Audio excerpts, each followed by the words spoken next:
Greetings and welcome, everybody. My name is Robert Vincent, and I happen to be the Associate Administrator for Alcohol Prevention and Treatment Policy here at SAMHSA. I want to just extend greetings on behalf of Dr. Jeffrey Cody, who is our Acting Center Director for the Center of Substance Abuse Prevention, as well as Dr. Delphin Rittman, the Assistant Secretary for the Substance Abuse and Mental Health Services Administration. I am joined today by Aaron Wick, who is the Senior Director for the Behavioral Health and Student Supports at Capital Region Educational Service District 113 in Washington State, and Dr. Amity Moltmar, who is the Associate Dean of the Graduate School and a Professor of Education Psychology at Miami University in Ohio. I'm going to turn it over to each of them to introduce some of our guests today. So Erin, if you'd like to introduce your team. Good morning. Today with me, I have, there we go. Izzy Chavez, who is our Student Assistance Professional for Capital Region ESD 113, and Brock Maxfield, who is the principal at Hoquiam High School, where we have an implementation of student assistance programs happening. Amity? Hello, everyone. So I am one of the 6 co-leads of the Ohio School Wellness Initiative, and this project is overseen and supported by the Ohio Department of Education and the Ohio Department of Mental Health and Addiction Services. So I'm very fortunate to have with me today 2 guest presenters representing each of those departments. So I'd like to introduce Emily Eckert, Assistant Director of the Office of Whole Child Supports at the Ohio Department of Education, and also Valerie Connolly-Leach, Behavioral Health and Prevention Administrator in the Office of Prevention at the Ohio Department of Mental Health and Addiction Services. Thank you so much, Amity. I just want to, before we get started in all of this, want to say thank you to both Washington State and Ohio, which have done amazing jobs at their implementation. We are bringing to you such a depth of expertise today, both on the ground, in terms of those who are up close and personal doing some of the work, and a school administrator, as well as state officials who are really working to enhance those systems. And hopefully you'll find all the information that you're looking for today, but please feel free to reach out, ask questions. There's no wrong questions in the course of this. Our goal is to help you be everything that you might want to accomplish in the service of helping children get services.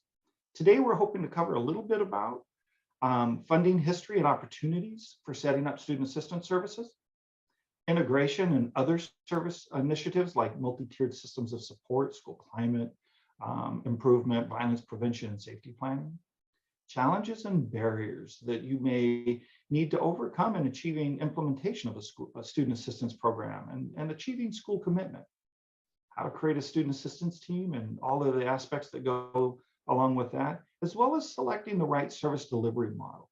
And we'll talk in depth with all of these things as we move through today's agenda. If we could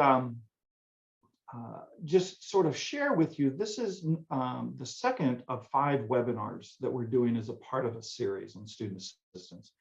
Today's webinar really is about standing up the SAP services or student assistance services. And when I say student assistance or SAP, what I'm meaning here is those are behavioral health services that really hit all 3 tiers within schools.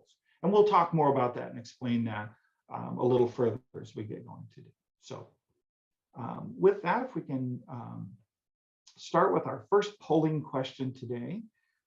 This presentation is going to contain 4 short polls for us to help learn more about today's webinar participants. All of the answers that will be presented here will be totals of percentages, and no one will be really able to tell by name or who answered that question, of course, unless somehow you put your name in the text box somewhere. By answering these questions, you will also be agreeing to have your answers shared anonymously and totals as percentages. So if we can start the first poll, what is your current role? Are you a school administrator, district administrator, student assistance program professional, or behavioral specialist, an educator, meaning teacher, some kind of staff person, health department employee, prevention coalition staff member or practitioner, or if there's something else that you might be?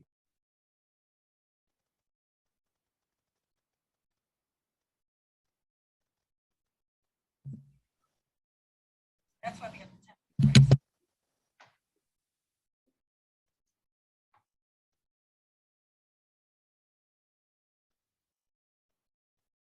All right, and as you can see our results here, we have an awful lot of folks with Prevention Coalition staff, but we have several professionals and some educators, as well as a few district administrators. So with that, thank you for your time and participation in that short poll. So we'll get started here, if we may.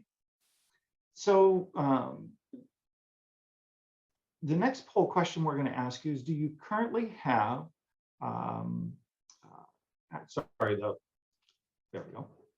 Do you currently have an active student assistance program within your district or your state that you may be looking at? So we have a series of questions there, so I'll give you time to do that.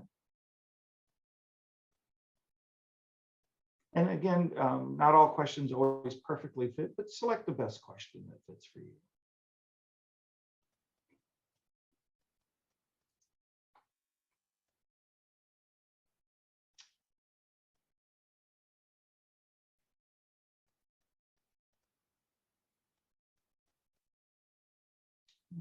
Where did we land here today? So there are quite a few of you, 54% that are currently have active student assistance programs. So I'm very glad. About 3% that don't, and some know but are currently in the process of developing. That's about 10%. And then of course no, but we're planning on developing and implementing. That's another 25. So we've got about 35% that are looking at how they might do that. So thank you for taking time with that. Now we have our third poll question here for you. And if we can advance the slide, please. Thank you. How did you hear about this webinar? Was it through the Talk to Hear You newsletter e-blast, SAMHSA Facebook, Twitter, LinkedIn, or other?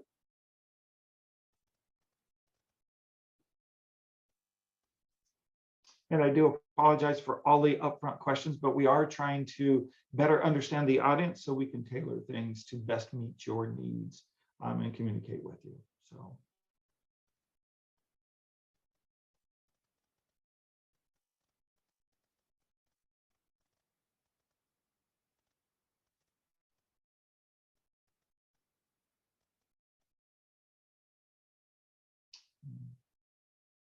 Here are our results. So a lot of you, thank you. So that's good to know for us. That means that our e-blast is working well, and about 22% from other sources. So it does look like we might need to do a little work on our Facebook, Twitter, LinkedIn implementations there. So we'll work on that. And we have the final and last poll question. Apologies. So did any of you attend the first webinar? That would be particularly useful for us as well.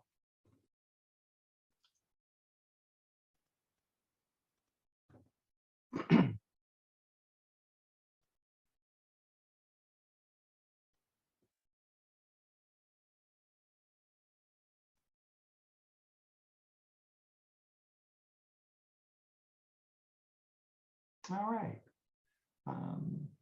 So we have an awful lot of you. Some of you did, about 20% attended the first one. So we are recording these. Well, let me make sure. I believe we're recording these. Dave, if you can confirm, I believe that is the case. This is confirmed, yes. And we will make those available once they're complete and ready for public consumption. So with that, if we can go ahead and advance. So let me just talk a little bit about sort of setting the stage on what student assistance is and sort of how things what we hope to accomplish and some critical elements that we believe are true for student assistance. Generally speaking, student assistance services, and when I say that, it's a broad suite of services. So that's a variety of prevention all the way through to therapeutic services and recovery support kind of thinking or other supports. But in order for those to be effective, researchers really have identified that there are several program components that are pretty critical to this idea of implementing these. Ensuring that these components in place really help you develop and enhance your services. We'll talk at great length and in depth about and provide some examples of how that's been done for folks in both Washington and Ohio. But let's just talk briefly about what those look like. So school board policy. Making sure that you have things like school board policy in place. And this comes in all of that early planning pieces. And Amity and Erin and each of their respective teams will talk a little bit about that, but also about staff development and its importance in staff development. making sure that people are aware of your program and what services are offered in those buildings. The worst thing I can think of is to have a service available for a child that nobody knows about. Identifying, setting up internal referral processes and what that might look like, as well as problem-solving teams and case management, ongoing case management of services and students. Direct services, and when I say direct services, I'm meaning really prevention all the way through early intervention, therapeutic services, as well as recovery supports or other kinds of supports. Cooperation, collaboration, and the need for all of that in terms of developing commitment with schools and community partners and having earnest relationships that solve the problem. Integration with other school programs. We're asking people to think deeply about that and not create an island in a school, but to create something that is institutionalized and part of the process. And then finally, something all of you are probably all too aware of is program evaluation and improvement. We believe in a continuous improvement process. Honestly, anybody setting up any of these programs to date would not likely stand everything up all at once. You'll be in some form of continuous improvement as you go through that process. So let me move on to the next slide, if I may. And talk a little bit about funding opportunities and so how some of these things get paid for, because that's usually like the first question everybody has. So what you were looking at is a slide on the substance abuse and prevention block grant. So this is a 20% set aside, and these are the 6 key strategies. So at its easiest in terms of funding, these would be some of the kinds of things that you could implement early on. In fact, many of the programs in Washington State all started here first in the prevention spectrum before they moved into therapeutic services in later years. But I tried to give you some examples in this, and of course these slides will be available to folks, to give you some very specific examples in this around how it applies to student assistance. And I'll just sort of jump into the educational piece. But when you look at information and dissemination, that's one particular piece. People who are trying to take on a media campaign that's probably a little larger, usually those are state-run activities, to be honest with you, but sometimes they're local activities. But things like education, problem identification and referral, this could also support student assistance teams, some of that kind of work, community capacity building. So this can also be some of the strategic prevention planning framework or some of your strategic planning as well. And then community norms and policies. And so this could be some of that broader work that spills out from the schoolhouse into the community work and those kinds of partnerships. If we can go ahead, and I'd like to turn it over to my colleague, Valerie, who will talk a little bit about how Ohio is doing some of that work. Thank you, Rob. So it was interesting when I was thinking about this slide today on our federal examples. This has been a partnership that our department in ODE has had for a couple of decades now, it seems. And that relationship just keeps growing. We meet weekly, sometimes multiple times a day, monthly. So I just want to express how wonderful the federal opportunities have been in not only, helping us establish components and pieces and parts of SAP work, but really that relationship between the two departments, that if we didn't have that, we would not be where we are today, and we would not have the future vision that we have to continue to expand this work. So you can see we have had various federal funding that's been infused throughout different areas of the state. Like I said, pieces and parts of SAP have been developed. And as of the new administration, when Governor DeWine came to office, prevention was at the forefront of his agenda.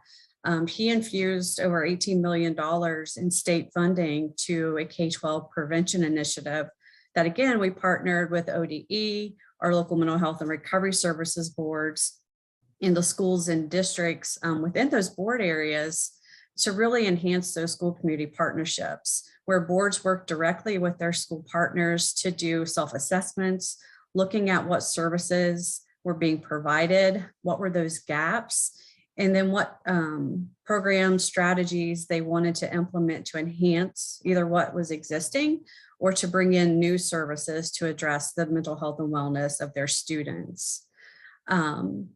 And with that, we learned a lot. We really need SAP. that's something that never really came to fruition in Ohio. And the Ohio School Wellness Initiative kind of came from what we learned from the K-12 work and then the CARES dollars. Everything kind of came right at the right time, it felt like, in Ohio. So we've infused those fundings to help us start the Ohio School Wellness Initiative and our partnership with Miami. And we started out, asking schools to apply for this, to participate. And we were concerned that the funding wouldn't be enough to entice them because of the pandemic and all the challenges that our schools are facing.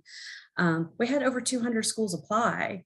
It was amazing, yet, we couldn't provide to 200 schools because of our own capacity, but we landed on 80, and it's fantastic. So as we're moving through that, continuing to think about sustainability with them every step of the way, and looking at different local funding opportunities. So many of our mental health and recovery services boards have levies. Those levy dollars can be utilized to support aspects of your SAP.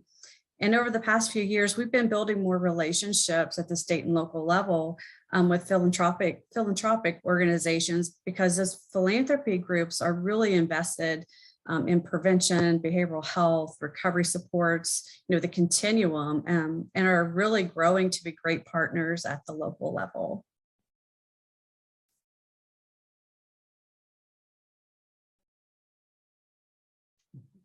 So I think now we'll hear from Erin. Hi, everyone. As we're getting our next slide up here, Erin Wick, and Senior Director, ESD 113. There are 9 educational service districts in the state of Washington. We serve over about 296 school districts. So ESD 113 serves 44 of those school districts in 5 counties, which is important when you're talking about funding and infrastructure and how we do business in our particular area. We've done student assistance programs for over 20 years. And as Rob mentioned earlier, we really did start with that base funding of the prevention and early intervention. But what we learned pretty quickly is that that funding really builds the infrastructure that we need for all behavioral health services to exist. And so we've really been able to use that to build a framework to fund additional behavioral health services. So as Valerie mentioned, a lot of these are very similar. And so federal examples are, of course, SAMHSA, Systems of Care grants. Some of you have those. Project Aware was mentioned. Federal block grant that also comes to our state and then out to the ESDs for the community prevention and wellness initiatives. Of course, one of the things that we really do is we try to identify service delivery areas that are may have a need for services, and then we also work with different funders to kind of blend and braid services, service funding levels for school districts. And then again, as we've emerged over time, we've added in our tier 3 and our recovery support dollars. And so with that came our managed care organizations and using Medicaid funding for the treatment components in the tier 3 of that. And so, so for us, providing prevention through recovery support in this tiered approach has been very successful. We've had great outcomes.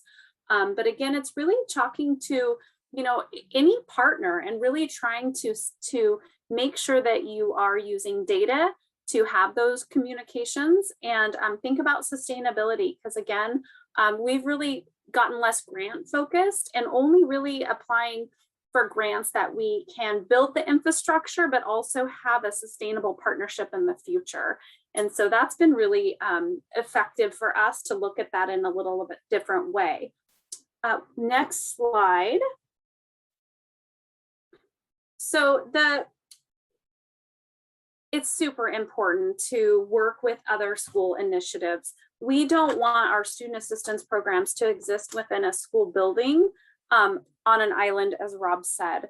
So it takes a lot of time in the beginning to work to set up these partnerships and relationships. For us, our staff are not school district staff, so they're guests of the school district. And so again, like that is a relationship building component, right? And we want those staff to be part of the multi-tiered systems of support teams, the school climate improvements, what do they have going with school safety, threat assessment, behavioral health navigation systems, what are they doing for trauma-informed practices, what's happening on social emotional learning, how do we adapt the curriculums that we're using to enhance what they're already doing in partnership in order to really make that magic happen. So again, one of the first things in standing up student assistance programs is really knowing your school and getting to know them. And then we always use our administrator's guide that'll be dropped in the chat at some point, really to figure out how best to do this, because every district is different, every building is different, right? And then working with our community coalitions and our community partners to make sure that it is all put together in a way that's most effective and everyone is on the same page. Communication is key between all of these partners.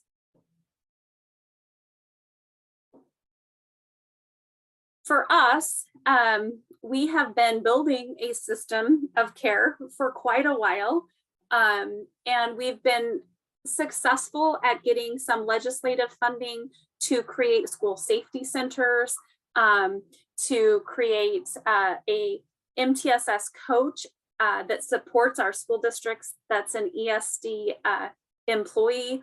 We have our community prevention and wellness initiatives that are funded specifically to do student assistance for substance abuse. And then recently our ESSER funding has allowed us to also add another 69 staff to do behavioral health COVID response, tier 1 and tier 2, specific to substance abuse and mental health. And so, of course, when we looked at this, we're like, there are so many moving parts. How do we create a student well-being system that has all of these partners in place? So again, trying to really shake out which pieces of the work staff are doing and who can communicate when has been really important, because we really want our student assistance professional to know what to do and how to refer staff out, but they may not have, or students out, they may not have all the time to do all of the follow-up. So that's where our behavioral health navigator at our ESD comes into place to really help facilitate that process. So again, just thinking through the multi-tiers that school districts are using and how to engage with them most effectively has been our model. Next slide, and I am handing this over to Emily. Oh, Emily. Thank you, Erin. I apologize. My video, it was out, and I'm going to try to get that connected here in a second. But in the meantime, I will go ahead and start here. So as Erin had shared, it is likely that a student assistance program is not the only initiative designed to support student success in most of your schools.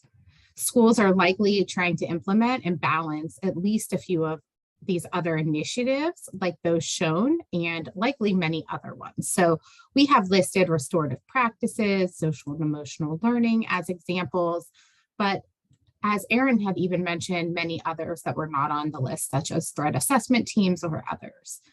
So it's very clear to us that, that we're all implementing many initiatives, frameworks, and programs.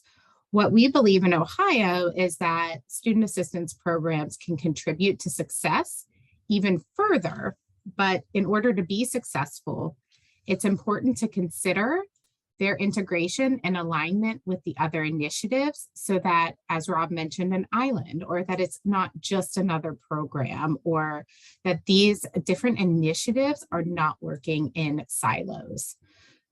So for example, they can supplement each other, and SAP can help MTSS and PBIS become more effective with significant emphasis on tiers 2 and 3 practices, for example, and a greater focus on issues such as substance use disorders or internalizing mental health concerns. When aligning such work, it's critical to think about whether separate teams or an integrated team should lead SAP efforts.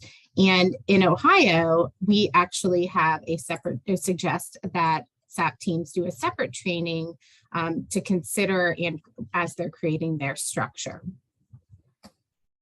Next is a tool, showing on the next slide is a tool that may help when determining how to integrate SAP with other programs. So one organized and structured way to look at this is this Working Smarter table shown here. And this is from the Interconnected Systems Framework Installation Guide. And what you'll see here is that it suggests listing teams, data, and target groups, for example. So again, this is to avoid reinventing the wheel or creating additional work when the team structure is already present and available in their schools. It also allows you to note and any opportunities that might be supplemented by having an effective student assistance program. So there, we actually had included a quote here too from someone implementing a student assistance program. And the quote notes that SAP was viewed as another piece of their MTSS puzzle, and that they tried to find ways to make it the other side of their already existing academic focused interventions.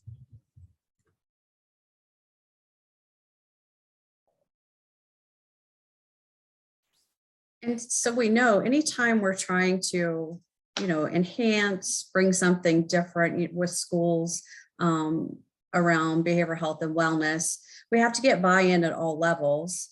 That's crucial, but we also know that it can be really challenging that, there may be perceived barriers as to why these services may not be of interest to schools or districts. They might be seen as inappropriate and in conflict with schools' role in achieving increased test scores or academic outcomes. But we know that research shows that these activities and services are essential to increasing those test scores, enabling positive academic outcomes, enhancing and creating that positive school climate that we want all students to have. And given, that heightened focus on academic outcomes can act as a service barrier. Commitment from school administrators is key. So what we've experienced with some of our pilot schools, you'll see in the next slide, we're really listening to them. And one of the major concerns that we hear repeatedly is time for planning, time for strategizing, time for putting the teams together. But even more so than that, it's staff availability, it's that human capacity. And our schools are saying, we need somebody that can be the person to coordinate this work.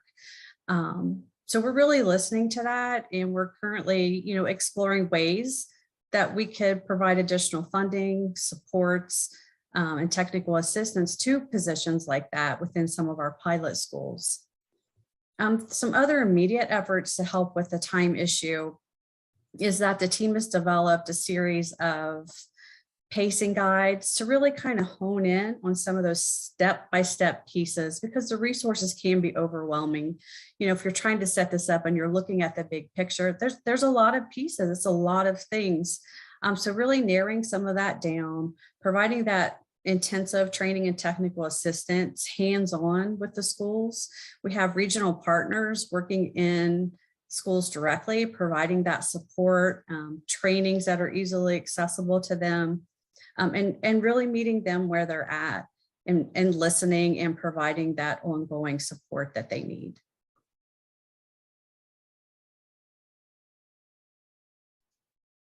Thanks, Valerie. So let me just talk a little bit about, from the federal perspective and SAMHSA CSAP perspective in particular.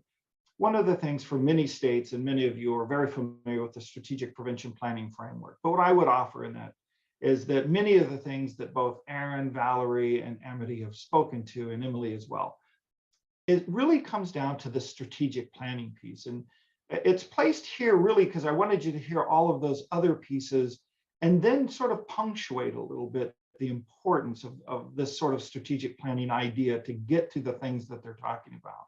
And all of that starts with assessment. Really, what is the needs, both in that community and of the school? And Valerie did an excellent job of identifying this notion of listening. Before we get involved in placing programs, the easiest thing to do is, this is what we have on the shelf, and we hear there's a problem over there, so let's just do this. The problem usually happens with that kind of thinking is it will last 1 or 2 years or the duration of the funding, and then it will go away. It won't be institutionalized. So we're asking you to think deeply about doing a needs assessment and identifying not only the school, the district, and the community-wide needs, but what are the individuals within those who would be actually delivering those services as well. Well people can deliver well programs. Unwell people won't necessarily deliver well programs. Secondly is building that capacity. And that's pretty critical to the success of your program, that you won't be able to start. Some of you may go, wow, I think I'd like what Washington State's doing. We'd like to be a licensed mental health and substance abuse treatment provider and do all of that in a day. And in reality, what that took is 20 some odd years of growth and evolution to get to that place. So it takes a little bit. And to Aaron's point on data, at each corner of the road, data had to be used to not only justify, but to demonstrate the effectiveness of why either the state, the federal government, or community or philanthropic dollars should be used to do this. What everybody wants to know is the dollar that's being used, is that being used wisely, and does it make a difference? Secondly, we want good planning. This is really, I hate to say it, but it's having those tough conversations some days, and identifying the lanes of service, if you will. Who's doing what, when, where, and how? The likelihood of success going on and having institutionalization, if you do this well, and I know it takes a lot of time and nobody likes a lot of meetings, but it is absolutely important. More importantly, school administrators and building staff really don't have a lot of time for this. So you have to think very wisely of when you do this and how you do this and how you maximize their use of time.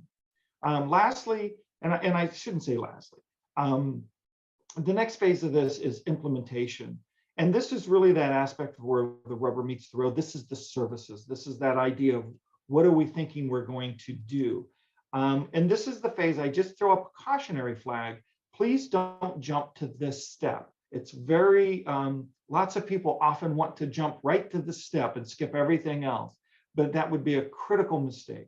And of course, I won't underscore this too deeply, but evaluation of programs is critical. And you need to work with all of your funding partners to convince them and show the efficacy of why you need to evaluate what you're doing and why that's important and not a waste of money, but a value added, which also means taking that information to the schoolhouse, to the practitioners, so that they can internalize the data that's being given, use the data to do program improvement, and continue to evolve.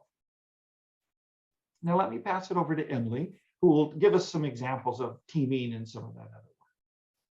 Thanks, Rob. As he was mentioning the who and the what, we will talk a little bit about that now with the student assistance team.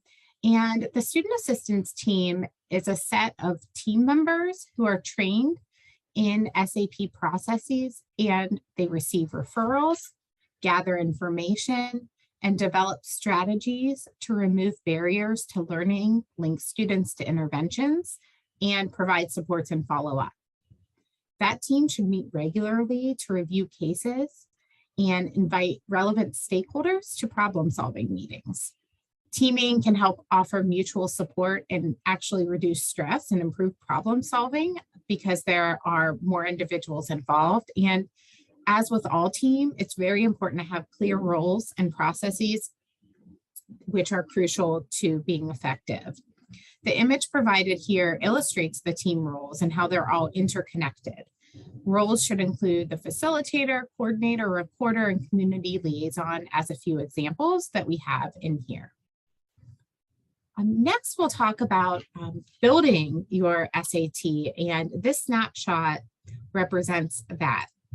And first, you would create your team and consider if you can integrate and align with the existing teams, which we had mentioned earlier, and then identifying team members and determining their roles. Then plan your SAT meetings and processes. thinking about what referral forms you might want to use and who might serve as the case manager or other relevant questions, identifying and analyzing concerns as a team, and considering if further problem solving might be needed, and maybe even involving caregivers where appropriate. Then developing a plan to address the concern and make sure that that plan is implemented with ongoing case management, and possibly devoting a team meeting once a month to case management. And lastly, evaluating the effectiveness of the intervention. If it's not effective, then complete further problem solving and modify it. Hopefully it is effective and you see some success and can fade the intervention. And if not, then revisiting that and problem solving again. And I'm going to turn it over to Amity. Great. Thanks, Emily. And then this image just breaks that SAT process down just a little further, showing some of the more specific tasks that a student assistance team might engage in. And so these are aligned. You may remember that slide at the very beginning that Rob showed. It was 2 circles embedded within each other. And he talked a lot about the 9 components on the outside, but there's also 6 services on the inside. And so this is just aligning, showing how some of these tasks align with those different services, several of those services. So I think we could go ahead and just do all of the animations at once. For the sake of time, I want to make sure we get through the whole presentation. But this just shows some of the tasks that a team might do at early identification phase, at the referral phase, the problem solving phase, thank you, the intervention planning and guided support services. So I won't go into these in detail, just so we make sure to get through the presentation, but you will have access to the slides is my understanding. And if there are questions about any of these more specific tasks, feel free to put those in the Q&A. I think we can move to the next slide now. So how can you implement your student assistance team effectively? Well, listed here are just some of the factors that contribute to successful student assistance teams. And certainly not all teams are going to be well established in all of these areas, particularly newer teams. So in the Ohio School Wellness Initiative, we have asked our pilot schools to complete a fidelity checklist, which is basically a self-assessment of their implementation of these aspects of student assistance teams and many other components of student assistance programming. And then to use the results to inform a goal and action planning document where they can develop their plans to enhance their implementation in these and other areas. And certainly we realize that implementing and sustaining student assistance programs takes time and it takes effort. And so I would encourage schools to identify maybe 3 priority areas to start with, and then identifying, the action steps needed, the resources needed, the how are they going to evaluate their progress? Because there is so much, like Rob mentioned, a full-blown, really highly effective, very broad student assistance program. There's a lot to it. And so starting small and identifying goals and working towards those to develop these successful teams and programs, I think is a good approach. And I think I'm turning it back to Rob at this point. Thanks, Amity. So I'm going to talk a little bit about what we found in service delivery models, more from a national perspective, but in particular, we commissioned a study when I was in Washington State that really looked at some of the benefits of that. And there are 3 predominant models when we sort of look sort of broadly across the US that have been utilized. And one of those is an externally based. The other one is an internally based model, and then a core team model. And if we can go ahead and advance, that would be excellent. So let me just talk a little bit about sort of the 3 different models briefly here, just to give you some of the advantages and disadvantages. And each one of these, this is going to go back to a little bit of what Amity and others have spoke to around doing good planning ahead of time and thinking about the services, those 6 services that she had spoken earlier. So as you're thinking about that, an externally based model, some of the advantages in that area really provide distance from school and internal politics. So depending on the tone and culture and things that way, that may be a choice a school administrator or folks may want to look at. Now, some of the other advantages is that it gives student assistance professional good clinical supports and training. So you're really relying on the external aspects of that to have staff in place and well-trained and supervised. So it cuts down some of the personnel, tasks, et cetera, that are associated with running programs. It does not really add more liability to schools. So many school districts, if you're part of sort of the legal side of that equation or risk management side of that equation, sometimes that is something that risk management pools will look at, et cetera. But there are some disadvantages as well. It requires a much stronger commitment on behalf of school personnel, and school personnel have to work much more difficultly to integrate these things to achieve that sometimes. It can create some discontinuity and changes in staffing and service quality, depending on the agency that's participating and whatever's going on for them in terms of their own personnel management, et cetera, or frankly, workforce availability is a big issue in all of that.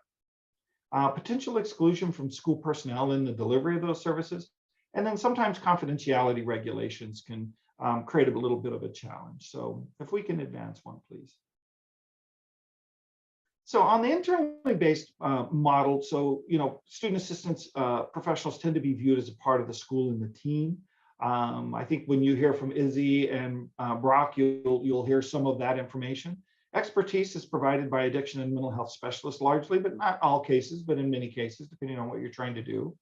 It can be more cost effective depending on how it's funded and how those things are brought together. And it can minimize some of the confusion related to referrals. And management of referrals is always a sticky thorn for everybody in terms of making sure that the right child gets the right service at the right time. But there's some disadvantages as well, competing demands on student assistance professional. There can also be discontinuity in services if staff leave. So meaning if you have to fill a position and going through all the recruitment, and that's a big barrier sometimes. Limited school ownership and input sometimes if you're not careful with all of that. And of course, restricted information and sharing due to confidentiality. You'll see confidentiality runs as a theme depending on what level of service. Next slide, please. And then lastly is the core team model. And so there are several states across the nation that really do this model, and there are hybrids of this as well. So there's no one perfect model, and I just want to say that right from the get-go of all this, and I apologize. But the core team model really sort of ensures in many respects school buy-in and ownership, because it's the school going there. It's the school leading that effort. It certainly provides more inclusion of school-based team members, broad-based training and awareness and continuity of available service providers, ability to use a systems approach to make sure those integrations with those other programs. It can also, have a few disadvantages, amount of training needing for school staff to bring them up to speed. It may or may not be part of their job description, or a collateral that has its own issues, time allocation, financial support needed for those services. And I would just add one more, depending on what level of service, it could be licensure issues, meaning to do mental health services or substance use disorder treatment services, each of those require licensure to do so. So there's some limitations that could happen. So if we can go to the next slide, please. And I will pass this over to Izzy and Brock, who really will talk a little bit about one school district's, Hope Williams School District's experience with all of that. So Izzy, Brock, and if you could advance the slides, please. Yeah, so thank you for having us. I guess the implementation of a student assistance program here was pretty smooth here at Hope High School. Me being a student of Brock back in the day, there's some trust already built in. So me coming into school as a student assistant, it was kind of natural, but it was really starting out something in building a professional relationship and understanding. There was already trust there, and there was a lot of work that was done prior to me even showing up to the school. So again, like Aaron was mentioning, communication with the school board, getting people to buy in, and other capacities with the community and the school. And so once being here, I never felt like I was a partner, an outsider. Brock has always, kind of made me feel very welcome. The school and the staff have also made me feel like I'm part of the staff, and so I've always been treated that way. And the big thing is that trust and the relationship, and the continued to put myself out there and continue, when we have new staff, discussing what the services are, getting teachers on board, having them be okay with me calling students out of class during group sessions, doing prevention and partnering with health teachers to do a prevention education series. So there's been a lot of partnership and communication and trust that's built over the years. And I would say the same thing. obviously with Izzy being a former student of mine, we had a natural trust built in there. But as a principal, why would you not want this in your school? I mean, I have a hard time thinking why I wouldn't, because I'm trying to think. We've had Izzy for a while now, and even before Izzy, we've had a few others. But as a principal, the first couple things I would say would be get your person. If you're lucky to have this program, get whoever that is in front of the staff. I brought Izzy in front of the staff immediately and said, hey, I'm going to give you, some time here today, and you need to talk to the staff about, the program and whatnot, because you have to get it in front of your staff.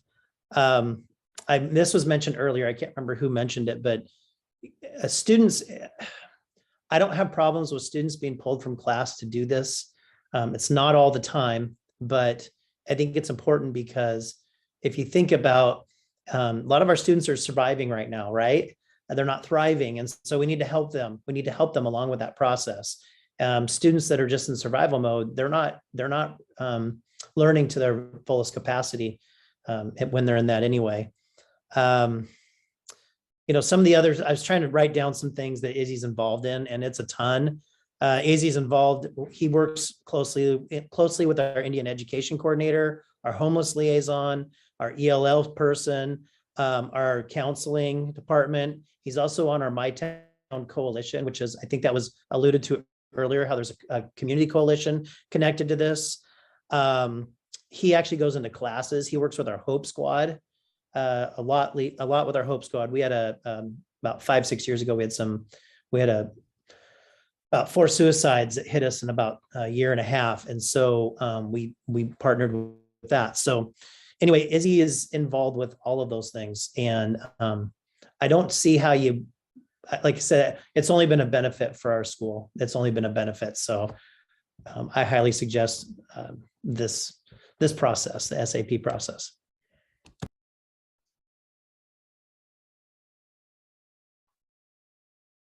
And I think, so let me just transition us a little bit into Amity. I know you've got some slides here, and I don't know, Aaron, do you want to comment a little bit to the tier 1, tier 2, and tier 3 supports before we transition, please? This is a lot of information, but we put it in the slide deck so you have it to kind of think through those processes. And as Brock talked about, Izzy in our Hope WIM model is involved in each of these different tiers within the school setting, which is really important. The other thing to know, though, about student assistance programs that I would just leave you with on this slide is you can start anywhere. If you only have prevention funding to do tier 1, you can just do tier 1 in a student assistance, infrastructure. You're still going to meet with the school. You're going to talk about getting some class time to, do the prevention ed series or whatever it is, mental health literacy. So again, if you get early intervention funding, and you just have a sliver of funding, you create the base of this, and then you can scale up and kind of build it. So it's really, and that's really how we've started in multiple districts, is really looking at what funding do we have to fund which tier. And, sometimes we only have tier 3 service, which makes it really hard because the magic happens when you have that comprehensive system. But again, it really shows our funders of that tier 3 service why they need to fund tier 1 and tier 2, because you automatically see your referrals flip. If we're just tier 3 service, then all day long, Brock's going to be doing disciplinary service. Like, it's all going to be disciplinary referrals. But once you shift that model where Izzy is out and about and connected with students, families, communities, it's amazing. This light goes off and kids are referring themselves. They know where to go to get help. They know how to tell their friend how to get help. And so that really is the magic, but it's still absolutely fine to start anywhere within these tiers. Thank you, Erin. And Amity. Great. So I'm going to go back to the 3 different types of service delivery models that Rob mentioned when we started our work with the Ohio School Wellness Initiative. So you may remember Valerie mentioned we're working with 80 schools across the state. Before we started working with them, we did conduct a needs assessment. that over 100 schools participated in it. And this is before we started, implementing student assistance programs, but we did ask, were they already implementing a student assistance program? And at that time, of the 100 or so schools that participated in the survey, 43 indicated that they were.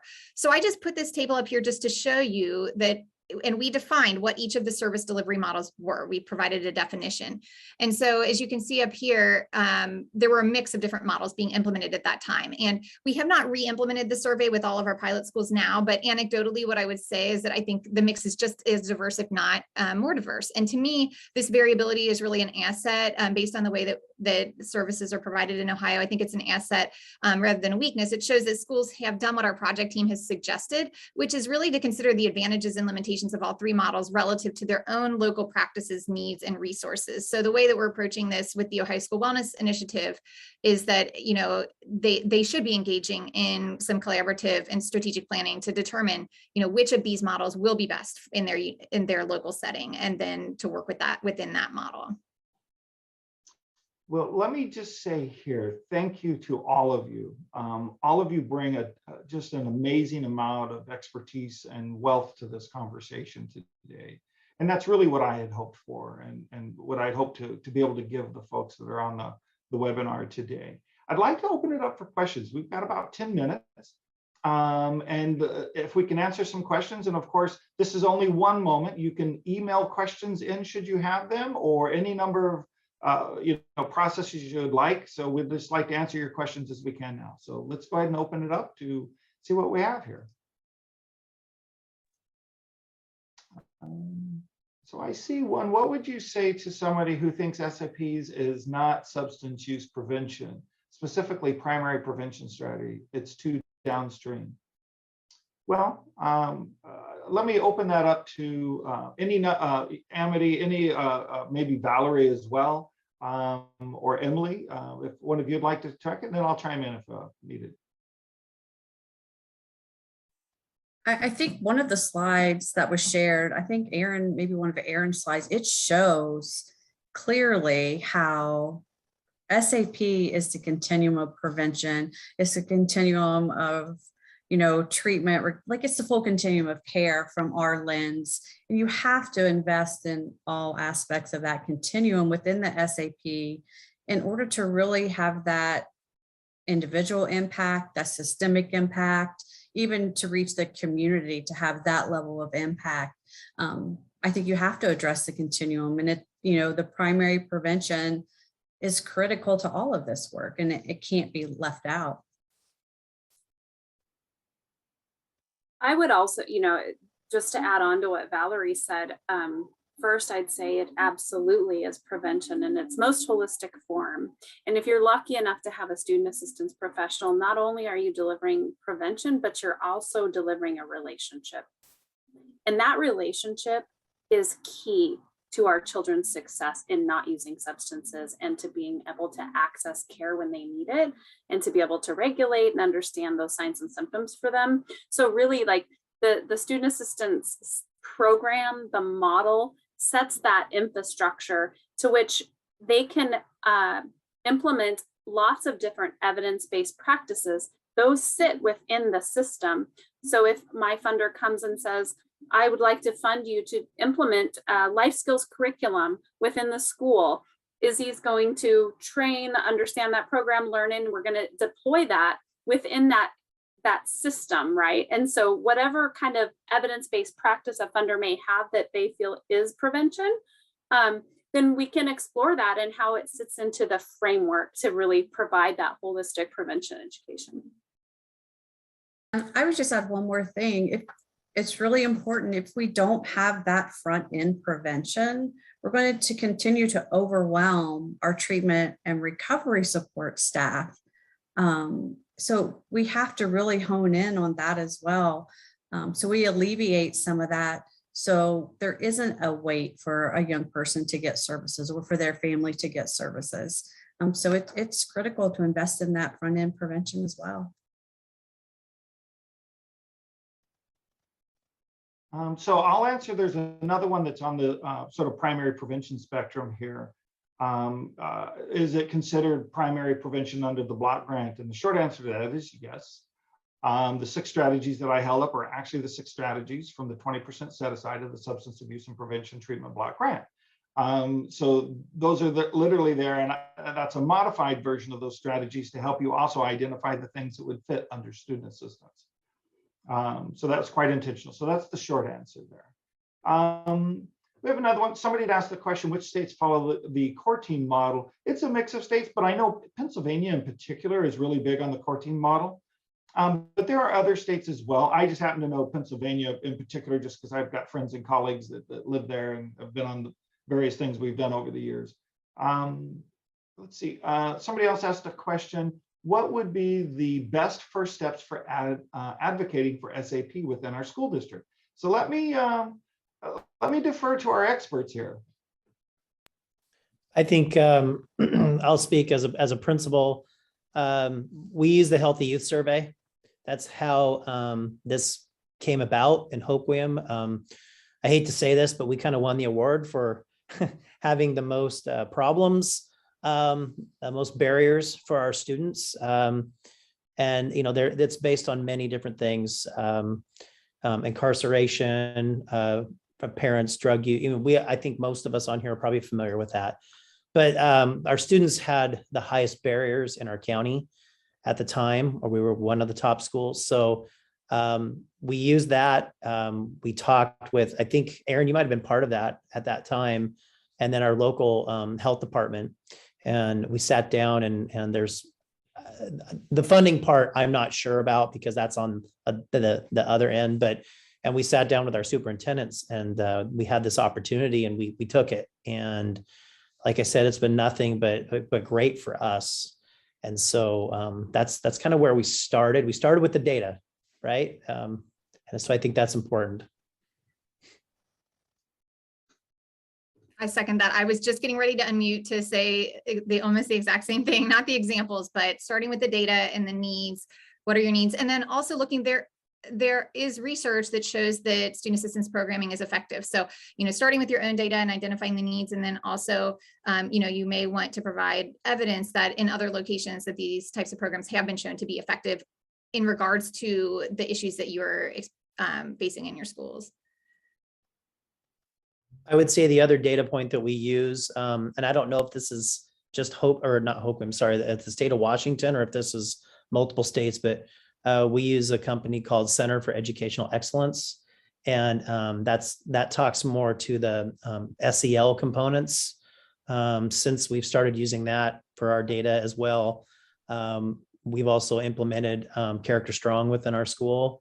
So there's some, Izzy's been a part of that as well. So there's a lot of factors here, but Izzy's directly involved in a lot of them.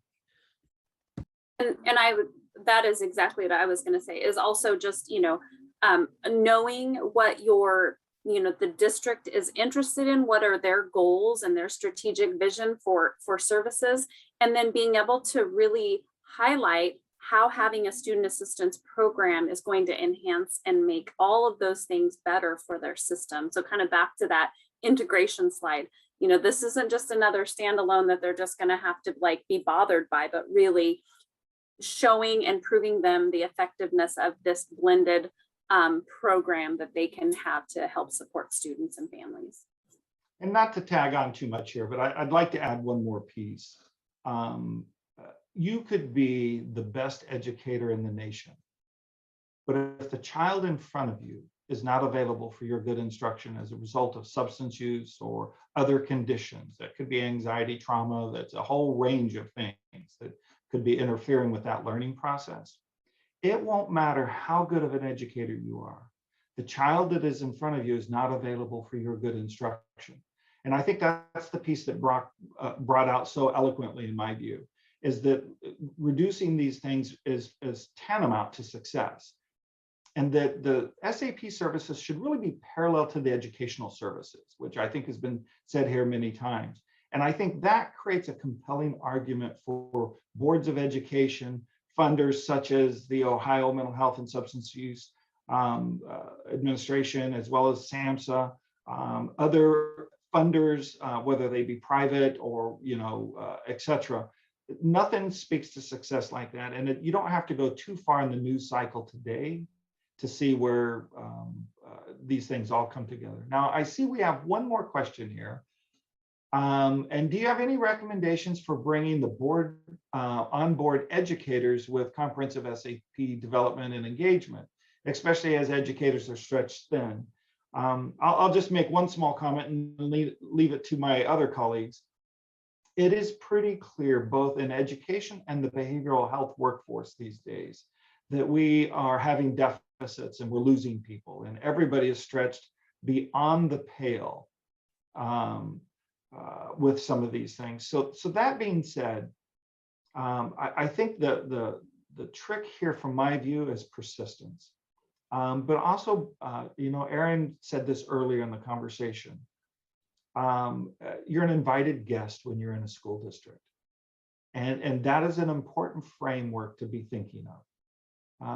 Any other thoughts before we sort of round out the session here? And I know Amity has to jump, so let me just acknowledge and say thank you to Amity for all of her work there. So I know she has a competing meeting here, so. I would answer that in a sense that educators are stretched thin, but this is supporting that. It's not adding more to the plate. Honestly, most of my responsibility as a principal with Izzy and what he does with our students and our other areas, our other programs, is get out of the way.